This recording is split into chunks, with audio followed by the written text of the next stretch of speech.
Hello friends, मैं हूं रुपेश वर्मा और रोटेशनल मैकेनिक्स सीरीज के क्रम में आगे बढ़ते हुए स्वागत है आपका एपिसोड 109 में। आज के सेशन में हमारा focus instantaneous axis of rotation और जायरोस्कोप के मोशन को समझने पर होगा। अब मान लीजिए आप हैप्पी लर्निंग सीरीज का कोई वीडियो अपने फ़ोन में देख रहे हो और थोड़ी देर बाद आपका मन हमारे वीडियो को फुल स्क्रीन लैंडस्केप मोड पर देखने का होता है। What will you do? जैसे ही आप फोन का ऑटो रोटेट मोड ऑन करते हो, आपका फोन खुद ही डिटेक्ट कर लेता है कि वो पोर्ट्रेट मोड में है या लैंडस्केप मोड में। ऑलराइट, लेकिन आपके फोन के पास ये कैपेबिलिटी कहाँ से आ गई और इसका रोटेशनल मैकेनिक्स से क्या लेना देना है? सोच के देखिए। एक्चुअली जिस रोटेशनल मोशन को आप फिजिक्स का सबसे कठिन टॉपिक मानते हो, उसके रियल वर्ल्ड एप्लीकेशंस भी माइंड ब्लोइंग होते हैं। तो फिर चलिए एकदम बेसिक लेवल से पूरे रोटेशनल मोशन को ब्रेक डाउन करना शुरू करते हैं। रोटेशनल मोशन की परिभाषा ये कहती है, जब कोई ऑब्जेक्ट किसी सेंट्रल पॉइंट या एक्सिस के अबाउट घूमना या स्पिन करना शुरू कर दे तो उसके सभी पॉइंट्स अलग अलग रेडियस के सर्कल में मूव करने लगते हैं। जैसे आप इस घूमते हुए फैन का ही एग्जाम्पल ले लीजिए। इस पंखे के वो पॉइंट्स जो स्पिंडल के पास में है वो छोटे रेडियस वाला सर्कुलर मोशन परफॉर्म कर रहे हैं और वो पॉइंट्स जो स्पिंडल एक्सिस से दूर में है they are moving on bigger circles. मतलब रिजिड बॉडीज के सभी पॉइंट्स का किसी इमेजिनरी लाइन, जिसे हम एक्सिस ऑफ रोटेशन भी कहते हैं, उसके अबाउट गोल गोल चक्कर लगाना रोटेशनल मोशन कहलाता है। आप देखोगे यहाँ पर ऑब्जेक्ट का सिर्फ एंगुलर डिस्प्लेसमेंट हो रहा है और इसलिए रोटेशनल मोशन को एंगुलर वेलोसिटी और एंगुलर एक्सेलरेशन की मदद से डिस्क्राइब किया जाता है। फॉर एग्जाम्पल, हमारी घड़ी का सेकंड वाला कांटा 1 मिनट में एक चक्कर पूरा करता है, मतलब 360 डिग्री रोटेशन इन 60 सेकेंड्स। तो फिर आप ये बताइए, हमारे घड़ी के सेकंड वाले कांटे का एंगुलर स्पीड कितना होगा? जी हाँ, 6 डिग्री पर सेकेंड। नेक्स्ट, रोटेशनल मोशन के एनालिसिस में आपको एक और कॉन्सेप्ट का बहुत ज़्यादा ध्यान रखना होगा, that is right hand thumb rule. क्योंकि एंगुलर मोमेंटम और टॉर्क दोनों को ही दो वेक्टर्स के क्रॉस प्रोडक्ट की मदद से डिफाइन किया जाता है। जैसे जब आप एक दरवाजे को उसके हिंज से r डिस्टेंस पर पुश करते हो तो r क्रॉस f आपको टॉर्क वेक्टर का और रोटेशनल मोशन दोनों का ही डायरेक्शन डिटरमिन करके बताएगा। है ना मजेदार? अभी तक हमने rotating fan, rotating clock needle और रोटेटिंग डोर का एग्जाम्पल डिस्कस किया है, जिनमें एक फिक्स्ड एक्सिस ऑफ रोटेशन मौजूद है, राइट? लेकिन हमारे गाड़ियों के व्हील्स वो तो एक मूविंग एक्सेल के साथ रोटेट करते रहते हैं, मतलब वो एक्सेल के साथ आगे भी बढ़ रहे होते हैं और रोटेशनल मोशन भी चल रहा होता है, जो इस ओर इशारा करता है एक्सिस ऑफ रोटेशन को हमेशा फिक्स्ड होने की जरूरत नहीं है। एट अ गिवन इंस्टेंट वो पॉइंट जिसके अबाउट व्हील रोटेट करता हुआ दिखता है, the imaginary line crossing that point is the axis of rotation. मतलब जब आप सर्कुलर क्रॉस सेक्शन वाले ऑब्जेक्ट्स को एक इंक्लाइन प्लेन पर रोल कराना शुरू करते हो तो उनका एक्सिस ऑफ रोटेशन ऑब्जेक्ट और ग्राउंड के पॉइंट ऑफ कांटेक्ट से होकर गुजरता है। एंड नाउ दैट ये पॉइंट समय के साथ शिफ्ट होता जा रहा है, ऐसे किसी पर्टिकुलर मोमेंट पर रोटेशनल मोशन को डिस्क्राइब करने वाले लाइन को इंस्टेंटेनियस एक्सिस ऑफ रोटेशन कहते हैं।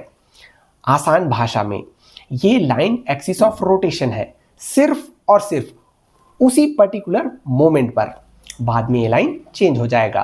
ये सब जानकर आपको ऐसा लग रहा होगा, इस रोटेशनल मोशन को हमें इतनी बारीकी से पढ़ने की आखिर क्या जरूरत है ना? दोस्तों, इसका जवाब तो आपको जायरोस्कोप ही देगा। How exactly? चलिए समझते हैं। आप ये बताइए, जब आप एक साइकिल में चलते हो तो ऐसा कभी हुआ है कि आपने साइकिल को रोक के रख दिया है या उसमें बहुत ही स्लो स्पीड से चल रहे हो और फिर भी आप कंफर्टेबली स्टेबल उस पर बैठे हुए हो। That's impossible, right? साइकिल में आपको स्टेबल और अपराइट चलते रहने के लिए उसे कंटिन्यूअसली पैडल करते रहना पड़ता है। करेक्ट। इस फेनोमेना को, जिसके कारण एक साइकिल बिना गिरे पतले पतले टायर्स के सहारे ही रोड पर आसानी से चल पाता है, उसे जायरोस्कोपिक इफेक्ट कहते हैं। और ये इफेक्ट काम कैसे करता है, चलिए इसे एक एक्सपेरिमेंट की मदद से समझते हैं।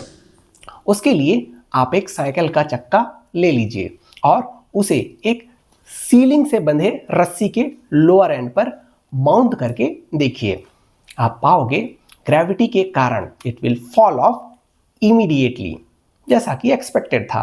नेक्स्ट, अब आप इस चक्के को रोटेशनल मोशन में लाने के बाद फिर से उसी रस्सी के लोअर एंड पर माउंट कीजिए एंड सी व्हाट हैपेंस। ये चक्का तो अपनी पोजीशन रिटेन करते हुए फ्रीली रोटेट भी कर रहा है और एक सर्कुलर मोशन भी परफॉर्म कर रहा है। तो फिर ग्रेविटी फोर्स कहाँ गया और ये चक्का नीचे क्यों नहीं गिर रहा? These are very counterintuitive observations, है ना? Let me answer them one by one. सबसे पहले, जब आप व्हील को रोटेट करता छोड़ के उस रस्सी के लोअर एंड पर माउंट करते हो तो व्हील के पास रोटेशनल मोशन के कारण एंगुलर मोमेंटम भी होता है और ये एंगुलर मोमेंटम भाई साहब कोशिश करते रहते हैं कि व्हील के एक्सिस ऑफ रोटेशन का डायरेक्शन फिक्स्ड हो और इसलिए आपका चक्का नीचे गिरे बिना अपने एक्सिस के अबाउट ही रोटेट करता रहता है। लेकिन अभी ग्रेविटी फोर्स आपके व्हील को छोड़ने वाला नहीं है, because it is going to generate a torque. और अब वो समय आ गया है जब आप क्रॉस प्रोडक्ट की मदद से टॉर्क वेक्टर के डायरेक्शन को पता करने के लिए राइट हैंड थंब रूल का इस्तेमाल करो। आप अपने हाथ को रेडियस वेक्टर के अलॉन्ग रखते हुए अपनी उंगलियों को ग्रेविटी फोर्स के डायरेक्शन में नीचे की ओर कर्ल कीजिए।